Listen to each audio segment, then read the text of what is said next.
Animals Today, your home for serious talk about animals. I'm Dr. Lori Kirshner.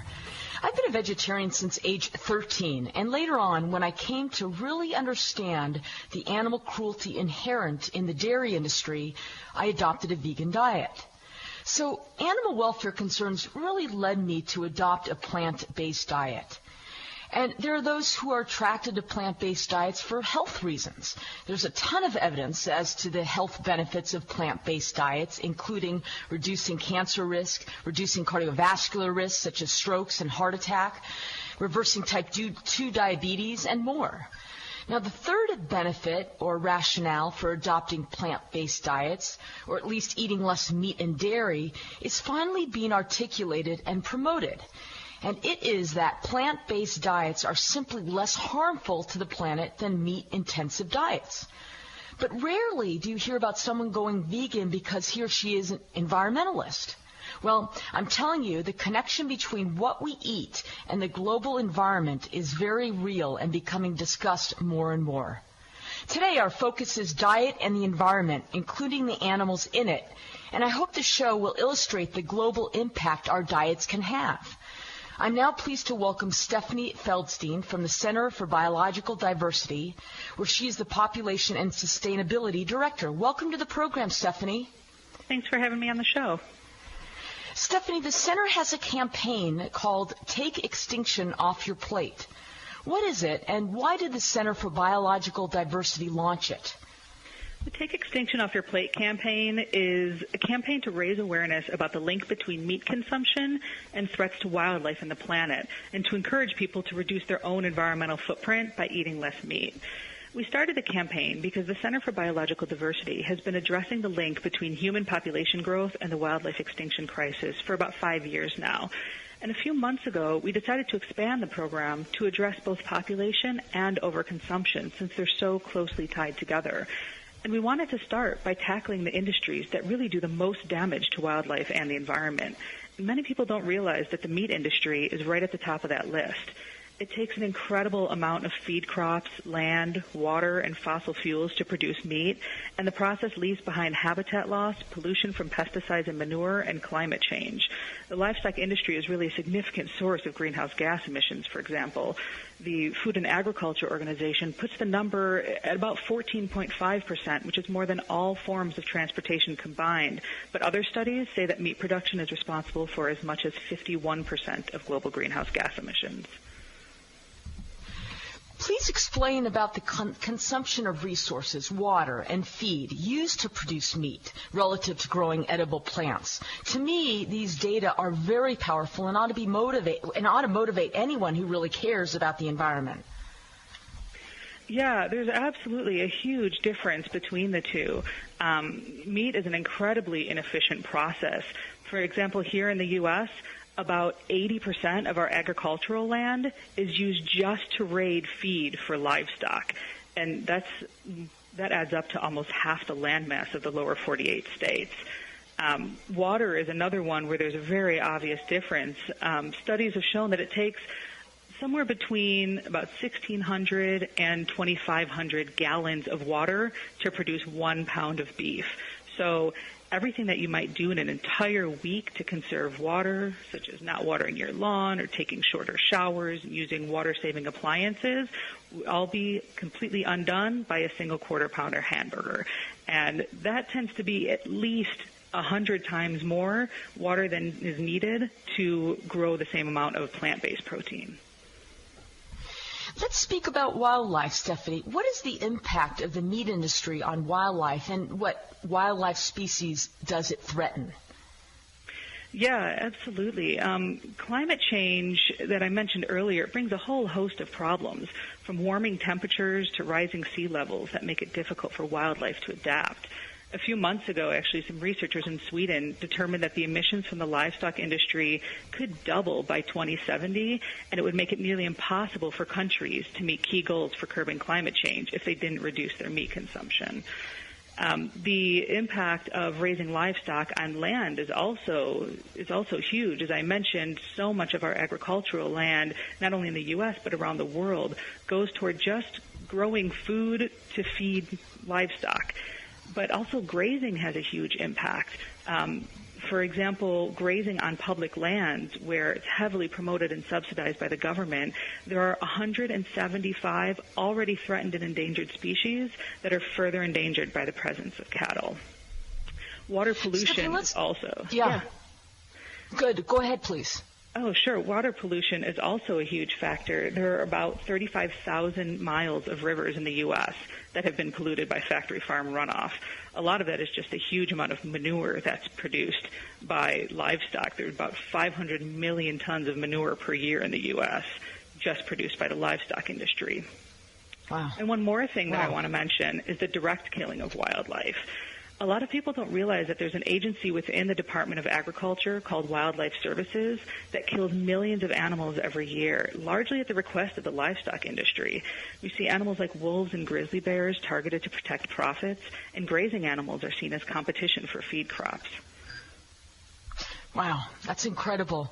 Stephanie, let's now talk about fish and the impact of fish consumption on the environment, whether caught in the seas or harvested in fish farms. A lot of people and environmental groups look to the seas as a source of sustainable protein, which I have to say I don't approve of. But what does the center say about fish? Yeah, when we talk about reducing meat consumption, we're really talking about all forms of animal protein, including fish. Fish, whether raised in farms or caught in the sea, present a lot of problems for wildlife and the planet. Fish farms, for example, have a lot of the same issues that land factory farms have. There's a lot of runoff and spread of disease. Most of them are actually right near the ocean, so there are issues with escaped fish and invasive species and all of those kinds of issues. And, when you're looking at wild-caught fish, there are a lot of problems around the world with fisheries management, and we're seeing a lot of species that are being overfished to the brink of extinction. Like you hear a lot about the bluefin tuna that's still served, even here in the U.S., in a lot of sushi restaurants. And the other big problem with wild fish is that there's a huge problem with bycatch. So it's not just the fish that wind up on your plate, but going into catching those, there are also endangered species and sea turtles and dolphins and other animals that are caught in those nets as well and wind up being collateral damage to the fish industry. What are you asking people to do in this campaign? Well, there are a few things that we're asking people to do. One of the first is to take the pledge to reduce your own meat consumption. Even reducing by as little as a third of your current consumption can have a huge impact on wildlife and the environment. And we're also asking people to share not only the pledge, but the message as well. It's really important that people keep this conversation going, sharing the information with your friends, and get people talking about the impact of meat consumption on the planet and wildlife. We really need to raise awareness that this is a serious and an urgent issue. And one of the other things that we're seeing is while plant-based diets have become more popular, we still need a broader cultural shift toward more meatless meals. Part of that is getting more people talking about it, but part of it, too, is also shifting the way that people more broadly think about incorporating meatless meals into their diet. That's why we launched a consumer petition asking McDonald's to add meatless options to its menu. You can find that petition at stopmcclimatechange.org. I mean, McDonald's may not be the restaurant of choice for many environmental and animal advocates, but it is for 70 million people every single day. So if McDonald's started offering real meat-free options, it could have a big impact on the way that people think about food. So I always encourage people to ask their local restaurants and schools for more meatless alternatives or to join the Meatless Monday movement. I mean, the more widely available these options are, the easier it is for everyone to eat less meat. Very good. Don't go away. We're talking to Stephanie Feldstein from the Center for Biological Diversity. We're talking about a campaign that they have called Take Extinction Off Your Plate. I'm Dr. Lori Kirshner. You're listening to Animals Today. Animals Today is sponsored by Advancing the Interests of Animals. Check them out at aianimals.org. That's aianimals.org. Animals Today depends on your support from you, the listeners. If you want to support the show, your donation of any amount is very much appreciated. Again, that's aianimals.org. On the Animals Today website, you'll find all our previously recorded shows, which you can listen to and share with others. AnimalsTodayRadio.com, AnimalsTodayRadio.com. Thanks again for tuning in to Animals Today.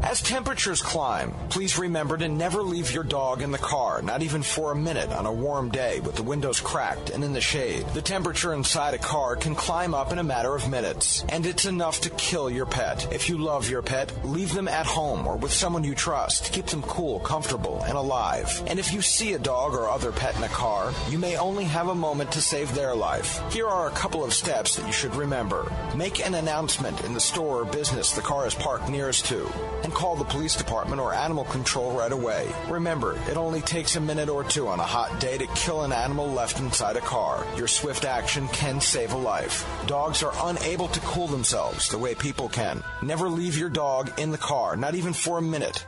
This message is sponsored by Advancing the Interests of Animals. You can check them out at aianimals.org. That's the letter A, animals.org. Hi, this is Dr. Lori Kirshner from Advancing the Interests of Animals. And here are a few more ways you can be kind to animals, beginning with this. Report suspected animal abuse or neglect. If you see an underfed dog or an animal left in a car on a hot day, report it right away. You could be saving a life. Try a vegetarian diet, even just for a week. Decreasing and then stopping consumption of animals is probably the best way to show your appreciation for them, and for the environment, too. Don't buy cosmetics or household products that have been tested on animals. That's easy these days. And finally, don't wear clothing made from animals. Begin by saying no to fur and gradually give up animal products like leather and wool. It's easier than you might imagine. This message is sponsored by Advancing the Interests of Animals. Please visit us at aianimals.org. That's aianimals.org. Got pain? Get Zim's Max Freeze. Zim's Max Freeze, maximum muscle and joint pain relief. Your solution for temporary relief of aches and pains. Zim's Max Freeze knows your pain and relieves backache, strains, bruises, and sprains. If you're a senior, weekend warrior, or seasoned athlete, get Zim's Max Freeze. Zim's Max Freeze is fast-acting and deep penetrating with no lingering odor. Available at all major retailers. Owe $10,000 or more to the IRS that you can't pay? Call now for immediate help. 866-657-8517. At Community Tax Relief, we help consumers like you. If you take on the IRS alone, you could be facing levies, liens, even wage garnishments, personal or business tax issues. If you owe the IRS $10,000 or more, they will aggressively come after you. Protect yourself and your family today from what the IRS can do to you. Call now. 866-657-8517. They can freeze your bank account, even garnish your wages. Our expert team of tax professionals can solve your tax problems once and for all. Call now for a free 5-minute tax debt analysis. 866-657-8517. 866-657-8517. 866-657-8517. You know Bellawood Flooring for its beauty and durability. And now at Lumber Liquidators, Bellawood Flooring is on sale. Get 10% off every Bellawood pre-finished floor, including solid hardwood, ultra-strand bamboo, and Bellawood matte with a unique oil-finished look. Save big on pre-finished hardwood at just $169 a square foot and Black Forest laminate for only 49 cents. So go to LumberLiquidators.com today to find the store nearest you. Over 70 flooring deals and special 12-month financings available. But hurry, the sale ends Tuesday.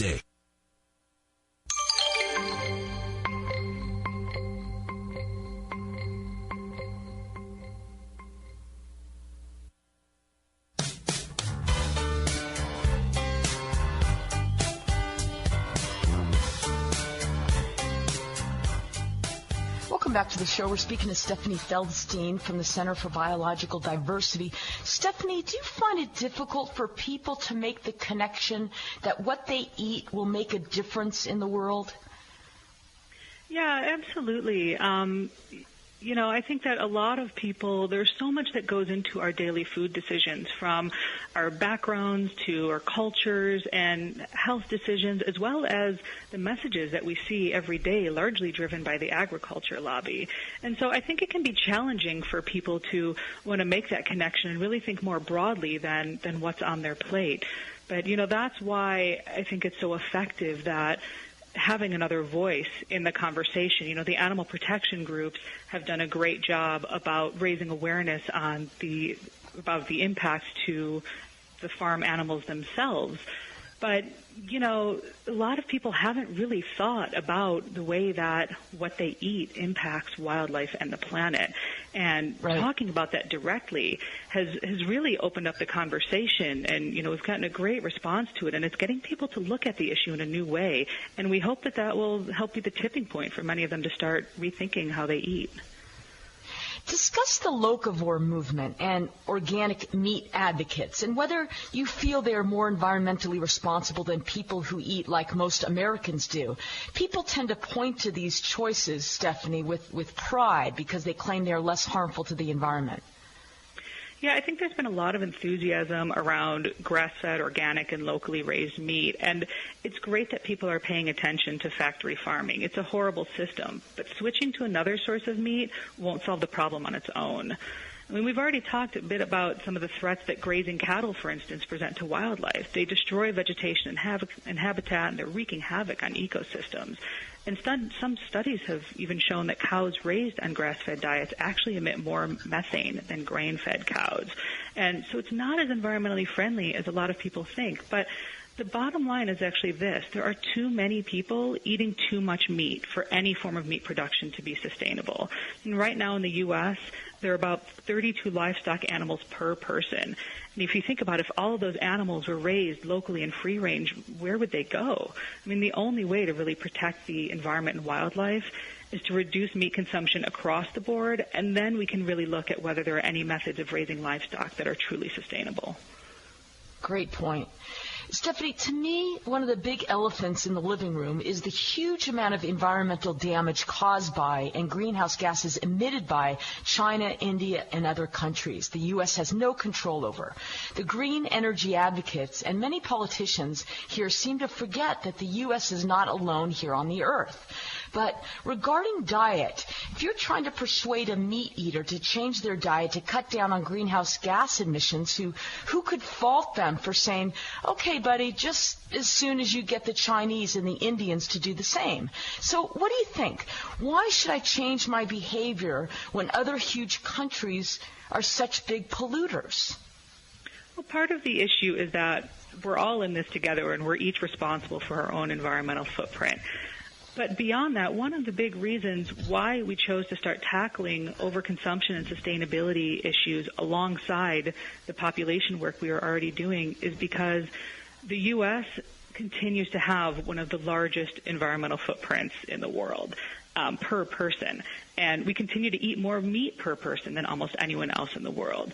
And so even though there are signs that our meat consumption per person is stabilizing in this country and that other countries such as China, where there's been an increase in wealth and there are more people, and so we're seeing an overall increase in meat consumption there, our population continues to grow here in the U.S. as well, which means the overall demand for meat will continue to increase. So that's why, in addition to addressing population growth by making sure everyone in the world who wants access to contraception, reproductive health care, and education is able to get it, we all need to start taking extinction off our plates. And I think by eating less meat, particularly here in the U.S., we can reduce the demand, reduce the impact on the environment, and really set a positive example. I find it strange and hypocritical that zoos, especially when they promote their conservation and animal protection beliefs, serve meat at their food concessions for visitors. Do you or the Center for Biological Diversity have any opinion about what zoos serve their visitors or about zoos more generally? That's something that we really haven't addressed directly. Our main focus is really working on protecting wildlife in the wild. We do a lot of work at the Center for Biological Diversity, for instance, using the Endangered Species Act to make sure that species who are in trouble have what they need, the support that they need out in the wild, and that there's critical habitat that's designated to really help them thrive in the wild. Stephanie, on this show, we have seen glaring examples of a disconnect between caring about animals and personal dietary practices, even among experts working in the field. If someone has devoted their professional lives to protection of animals in the wild, it does not make sense to me that they go home and eat meat-intensive diets. Have you observed that? Yeah, I've seen a lot of that as well. And, I think that, as I mentioned earlier, people are so uncomfortable talking about dietary choices because it's just so tied up in who we are and where we come from. And I think it's a difficult thing, both individually and within the movement, for people to address those personal lifestyle choices because they are seen as being very personal. But when you look at the climate crisis and the wildlife extinction crisis and the role that meat consumption plays, it's clear that we need to be having that conversation. And even if people aren't ready to make major changes in their diet, everyone has at least 3 chances a day to look at what they're eating and make better choices for the planet and wildlife. Stephanie, a few years ago, there was a great episode of Freakonomics titled, "Hey Baby, Is That a Prius You're Driving?" And this particular show featured 2 economists who presented their thesis about signaling and demonstrated that people who profess to care about the environment are more interested in making public displays over acting privately in more meaningful ways to help the environment. Are you familiar with that idea, and what do you think? I have heard of that, and I think it's a mixture of things.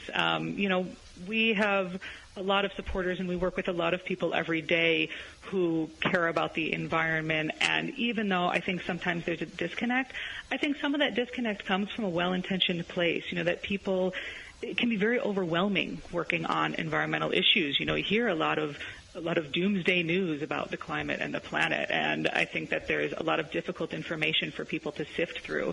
So that's why, we really focus, particularly in the Population and Sustainability Program, in getting messages out there to help people better understand the scope of the problem and what they can do in their personal lives to really make a difference. And I think part of it is just, getting that information in people's hands and helping them understand what they can do that's effective.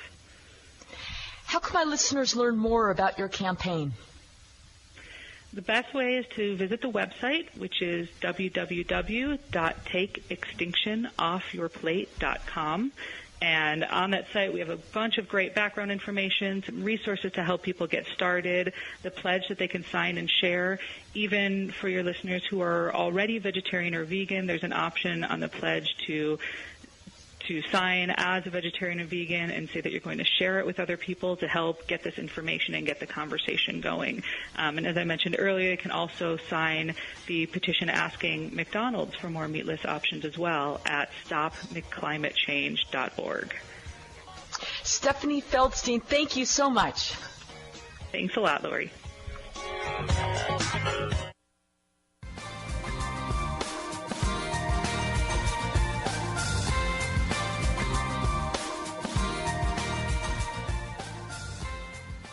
Hi, this is Dr. Lori Kirshner, and I want to thank you for listening to Animals Today. Make sure to visit us on animalstodayradio.com, where you will see all our previous shows, and you can download them free. That's animalstodayradio.com. Also, make sure to become a friend on Facebook.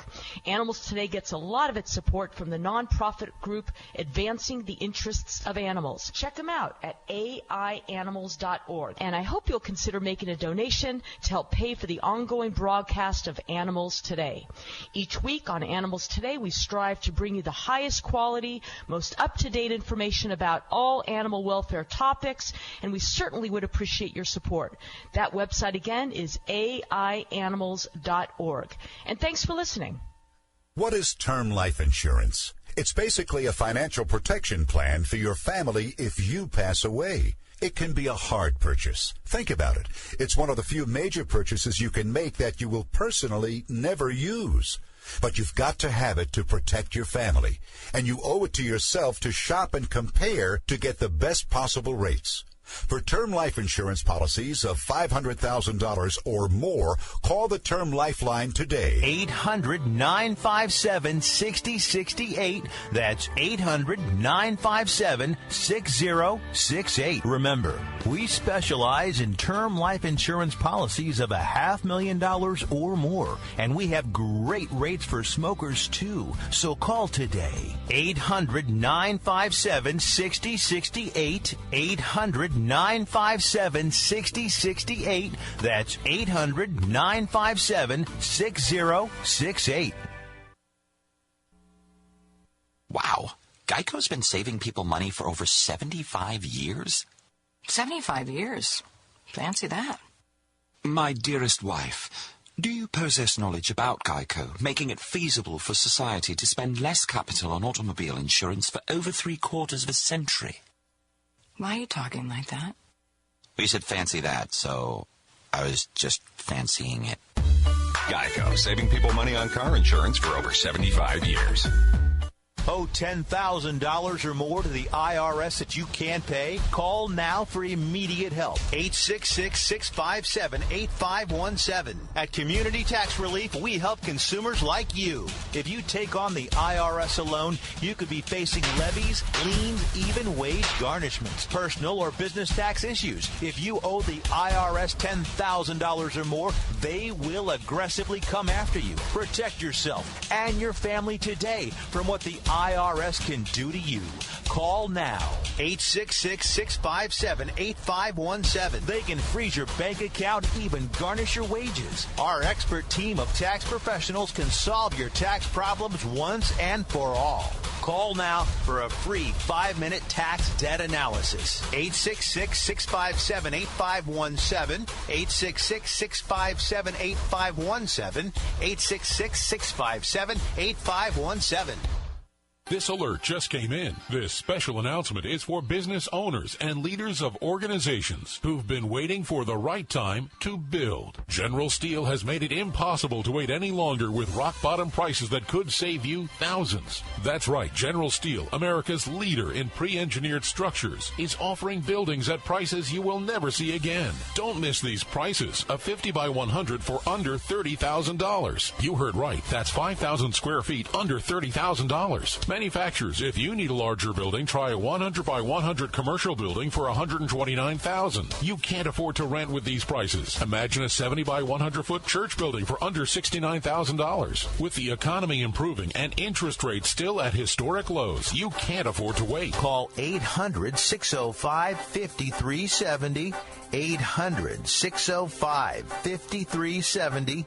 Call 800-605-5370. You know Bellawood Flooring for its beauty and durability. And now at Lumber Liquidators, Bellawood Flooring is on sale. Get 10% off every Bellawood pre-finished floor, including solid hardwood, ultra-strand bamboo, and Bellawood mat with a unique oil-finished look. Save big on pre-finished hardwood at just $169 a square foot and Black Forest laminate for only 49 cents. So go to LumberLiquidators.com today to find the store nearest you. Over 70 flooring deals and special 12-month financings available. But hurry, this sale ends Tuesday.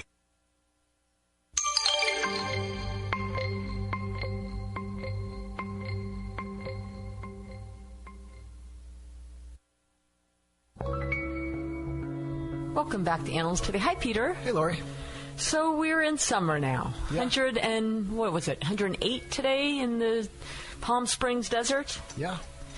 So what is the meaning of dog days? Dog days? Yeah, I'm going to give you a quiz today. Oh, thank you. Yeah, this is the first question of the quiz. What is the meaning of dog days? Dog days. It's the time of year when even a dog is too hot to go fetch, the time of year when dogs do the most howling and barking. It has nothing to do with dogs. It's all about the stars. Oh. That's it? That's it. Okay, I don't know. I would guess something about the heat. No, it's nothing to do with dogs. It's all about the stars. It dates back to Roman times when it was believed that Sirius, the dog star, was somehow responsible for the hot weather. Oh, a little bit about heat. Okay. Okay, well, serious though. Okay. What animal has the longest lifespan? Mm-hmm. Elephant, blue whale, giant tortoise, locust. No. The tortoise. Giant tortoise. That's right. Okay. Lifespan of giant tortoise is about 150 years, making it the longest living animal on the planet. In captivity, some giant tortoises have lived as long as 177 years. Yeah. Wow. Yeah. Just really, can't pick one up. No, you have to plan for them, for your great-great-great-grandchildren. Crepuscular. What is the meaning of crepuscular? Crepuscular? That's the word of the day. Crepuscular are animals that are active primarily during twilight, like dawn and dusk. Are animals that are very muscular, or is crepuscular a French pastry? Oh, boy. Well, how about the first answer? Okay. Animals that are most active at dawn and dusk are called crepuscular. That's correct. I never heard that. Yeah. How do you spell that? Crepuscular. These times of days are cooler than midday. The half dark makes prey animals less visible, yet visibility is good enough to locate food. Some animals are crepuscular mostly because their prey is crepuscular. Okay, that makes sense. So knowing that, Peter, which of the following are not crepuscular? Coyotes, porcupines, desert cottontails, black-tailed jackrabbits, or bats and owls? Maybe the bats and owls. That's right.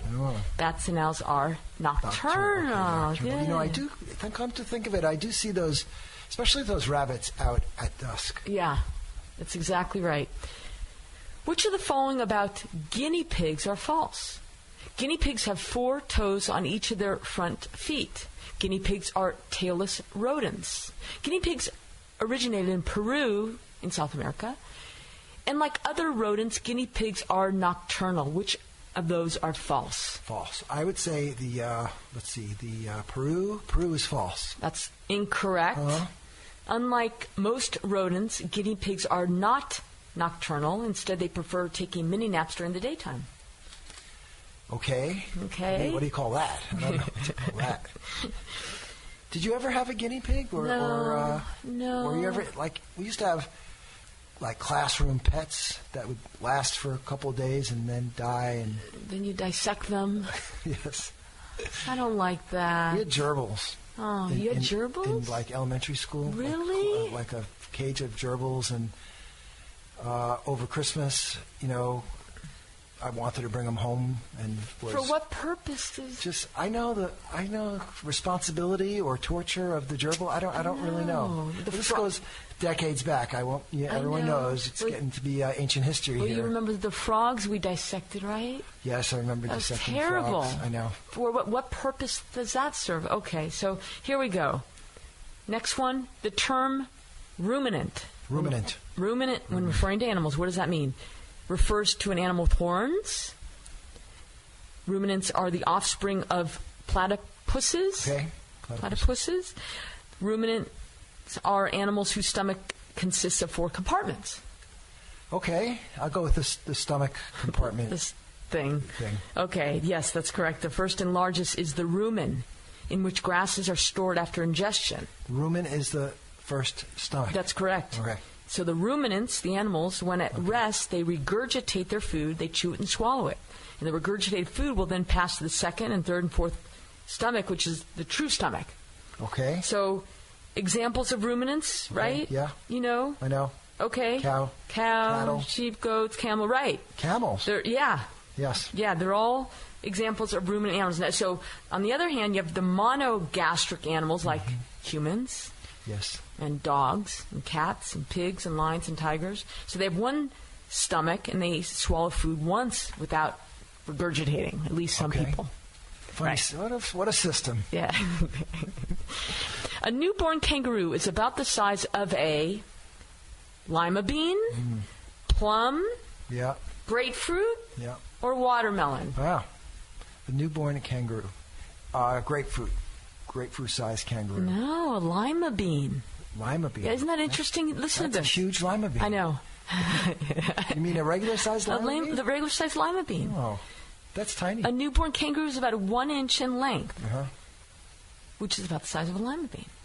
Still essentially fetus, this little newborn swims, quote, swims through its mother's fur to reach her pouch, where it latches onto a teat, which swells inside its mouth. Wow. The baby kangaroo or joey will remain fused to the teat for 4 to 5 weeks. After 7 to 8 months inside its mother's pouch, the infant will venture outside, returning only to feed. In the case of multiple infants belonging to the same mother, each infant feeds only from its own individual teat, and each teat provides a different mixture of nutrients depending on the age of that particular infant. That's clever. Yeah, I know. Oh, that's another good system. What is not true of a hummingbird? Remember I asked you a hummingbird question on another quiz way back when? Like, what's the weight heavier, right? A penny or a hummingbird? And you said at that time that the hummingbird was lighter than a penny. And you didn't believe me. I did not. And you still don't. I'm skeptical. Okay, well. But do you still believe that to be true? Well, I did an internet search at the time, I thought. Yeah. And a fact says hummingbird is lighter than a penny. Wow. Okay. What is not true of a hummingbird in this situation? A hummingbird can flap its wings about 80 times per second. Hummingbirds can fly left, right, up, down, backwards, or even upside down. Parents teach fledglings to fly. Mm-hmm. They have a heart rate of approximately 1,260 beats per minute. Wow. Which is not true. The teaching to fly is That's correct. Not true. Yeah. So flying is instinctual for hummingbirds and other avian species, so they don't have to be taught. And true, yep, they have they flap their wings about 80 times per second. Their heartbeat is 1,260 beats per minute. Right? And due to their unique structure of their wings, hummingbirds can fly left, right, up, down, backwards, and even upside down. They can even hover by flapping their wings in a figure 8 pattern. Figure 8. Yeah. Didn't you have a hummingbird eye injury sort of encounter when you were resident in ophthalmology training? Oh, that was a fable. A fable? What do you mean?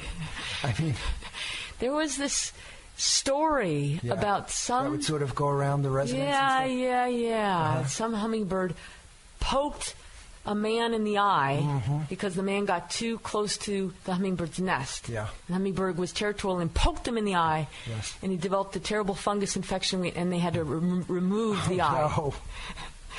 And I never witnessed that. Yeah. It went down from class to class to class. Right.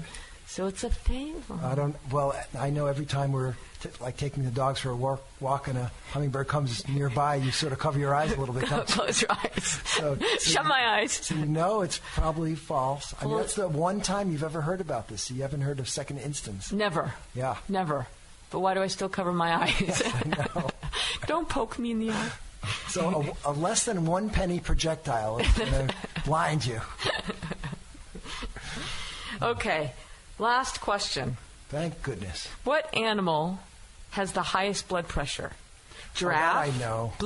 You do? I think I know. Giraffe, blue whale, elephant, flea. Flea pressure. Or. I'm sorry, Mr. Flea. Or your typical eye surgeon. Yeah. I go with the giraffe. That's correct. With that neck. Yes. Because the head is 2 meters away from the heart, giraffes are big animals. It needs to somehow get that blood up to its head. Yes. So very high blood pressure, 280 over 180, which is about twice that found in humans, right? Yep. So there you go. That's a big headache. Yeah. Oh, I should say one other thing. It was previously thought that a giraffe had a really big heart to get this blood moving. But recent research has revealed that there isn't room in the body cavity for this. Instead, the giraffe has a relatively small heart, and its power comes from a very strong beat as a result of the incredibly thick walls of the left ventricle. So I don't even know it's true. Oh, I thought they would figure out the heart size some time ago. Yeah. Okay. Thanks, Peter. You did well. Well, you ask questions that are at my level. How about that?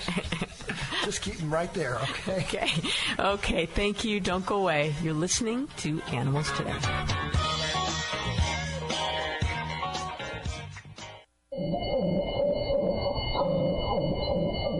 That's the sound of a dog whose vocal cords were cut just to stifle her voice. It's called devocalization, and it's done to cats as well. Devocalized animals rasp and wheeze, cough and gag the rest of their lives. Some are rendered mute. And for what? So a commercial or hobby breeder can keep many animals without having to listen to them. So show dogs will be quiet in transit between shows or in the ring. So an irresponsible pet owner can leave a dog alone for hours every day. Animals Today joins with Coalition to Protect and Rescue Pets in saying shame on anyone who would have a dog or cat devocalized, and shame on the vets who perform this inhumane, unnecessary surgery for them. Please speak out against devocalization of dogs and cats. Use your voice. Protect theirs.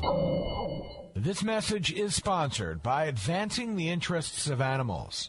You can check them out at aianimals.org. Do you make over $50,000 a year? Are you a full-time W-2 employee? How would you support your family if you lost your job? Could you survive on what state unemployment pays? Plan ahead with Income Assure Private Supplemental Unemployment Insurance that brings you up from what state unemployment pays to 50% of your former weekly salary. If your salary is over $50,000 a year, you're a full-time W-2 employee and you want to protect your family and assets. Call Income Assure for a free quote. 800-308-2249. 800-308-2249. 800-308-2249. That's 800-308-2249. See how little it costs to secure up to 50% of your salary with Income Assure Private Supplemental Unemployment Insurance. Call Income Assure now or visit us online at www.incomeassure.com/ATM. www.incomeassure.com/ATM. Got pain? Get Zim's Max Freeze. Zim's Max Freeze. Maximum muscle and joint pain relief. Your solution for temporary relief of aches and pains. Zim's Max Freeze knows your pain and relieves backache, strains, bruises, and sprains. If you're a senior, weekend warrior, or seasoned athlete, get Zim's Max Freeze. Zim's Max Freeze is fast-acting and deep penetrating with no lingering odor. Available at all major retailers.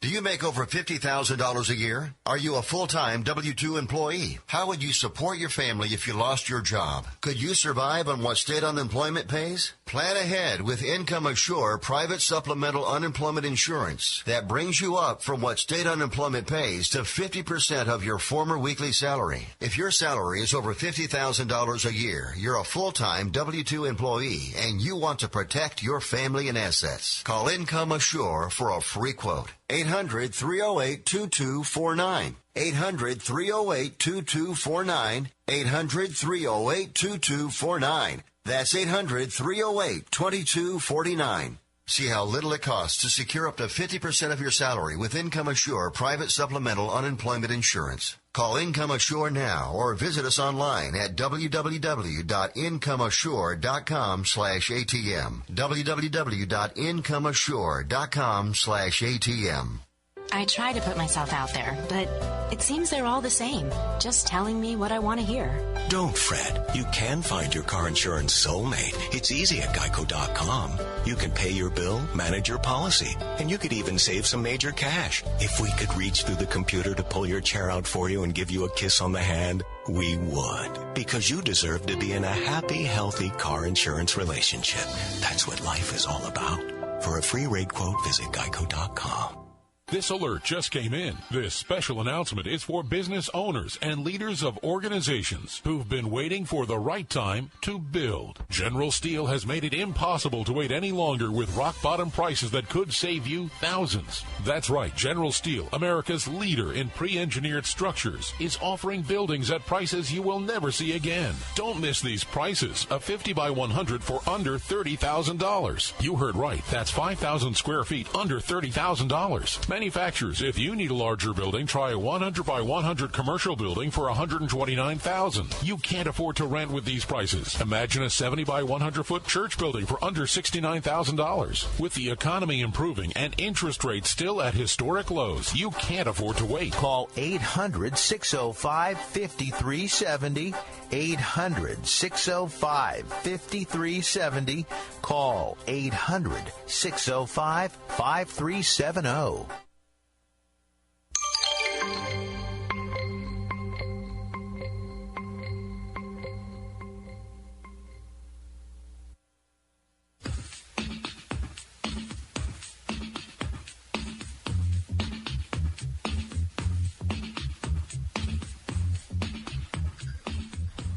Welcome back to the show. Hi, Peter. Hey, Lori. How you doing?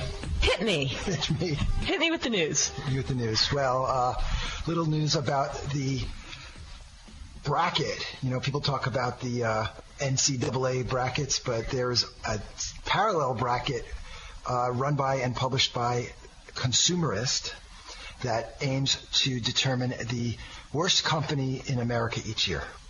Wow. And people can vote, and it's done in that format. You pit company against company. And this year, the finalists are Comcast and Monsanto. And sharing the number 3 and number 4 are Walmart and SeaWorld. Interesting. So SeaWorld, a dark horse, can I say that? They, following the bad year they had in 2013, is now either the 3rd or the 4th most disliked company in America. Wow. So talk about, that's a tough year. I'll just share that with you. We'll see what happens next year. We've talked about the canned pigeon shoots in Pennsylvania. Yeah. And finally, after a lot of work done by the group Shark, led by our friend and colleague Steve Hindy, progress seems to be at hand because the State Judiciary Committee has advanced a bill to ban the pigeon shoots. For years, according to Release, Shark has video documented and exposed live pigeon shoots in Pennsylvania, wherein the emaciated birds, remember, they're launched from small boxes and shot for fun. Yeah. And it's just a real sickening thing. And the shooters get their kids to go. It's a family event, and right. It's really insane. And Steve and Shark have been very diligent and sort of tireless and brave to get in the face of these shooters, many of whom are government officials or even law enforcement officials. And so not backing down and employing even drones to video document what's going on. And they were able to add an amendment to ban pigeon shooting to a additional bill that is going to ban raising dogs and cats for human consumption, which seems that's likely to pass.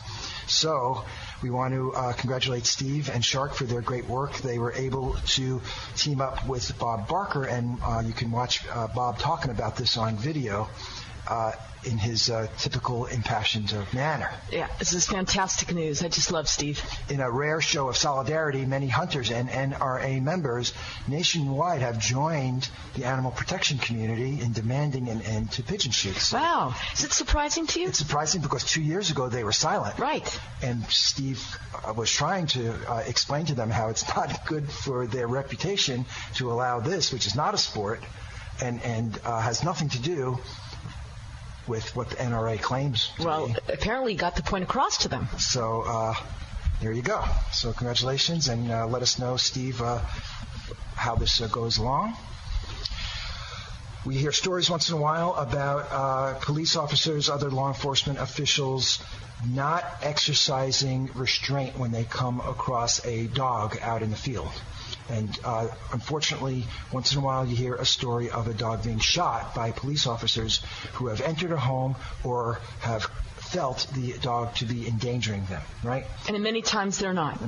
And many times they're not. And the latest flavor of this comes recently in Salt Lake City, whereby the department was searching for a lost 3-year-old and entered the backyard of a homeowner and came across a 110-pound, 2-year-old Weimaraner, I think I'm saying that right, huge dog, and who was fenced in the backyard and killed the dog.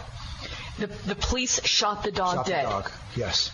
And the police entered the backyard. Into the backyard, ostensibly looking for a lost kid, and there's some question as to whether they're even permitted to do that, but certainly the community is up in arms. And well, they should be. That's right. They should be. Even if the dog was just protecting its own property. That's right. Right? Right. Well, the dog was named Geist, and there is now a group formed called Justice for Geist, and they have released an announcement, or they have put out a press release stating, quote, This police officer is in violation of cruelty to animals and should be arrested under those charges. Good. Until then, the people of the state of Utah will protest and rally. The citizens of the state of Utah will also be seeking changes in the law to protect people and their dogs from police misconduct and excessive force, and we are contacting the state legislators presently to effect great changes. It's a very sad story. It happens once in a while. I'm not unsympathetic to the risks involved in being a police officer.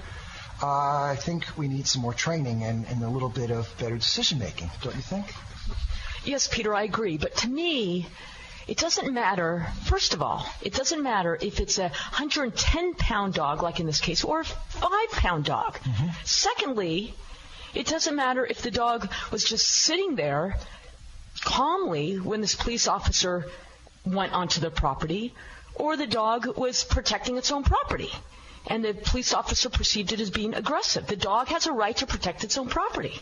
That's right. That's why you have a dog. Right. In That's many correct. cases. Right. Right. Okay, well, I assure you this story is going to get bigger and bigger. I can feel it online, and everyone's very excited about it, so we'll track this for everybody. And maybe, we'll see what happens maybe there's some legislation will follow.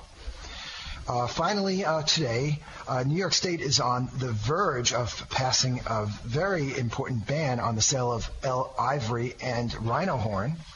And did you know, we've talked about the ivory trade recently, that New York is the second largest market around the world for these products. Wow. Did you know that? No, I didn't. Following China. Right. And New York State is the second largest market. And so it is more than a symbolic gesture here, which was my first thought, not knowing how big the market was. And the legislation would place a permanent ban on the sale of elephant and mammoth ivory and rhino horn.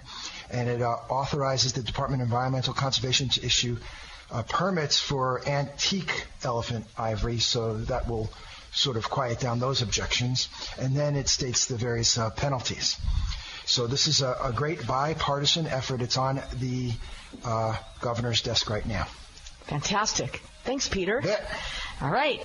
And thank you for listening to Animals Today. This is Dr. Lori Kirshner, encouraging you to nurture your love and compassion for the only other beings sharing our planet, the animals.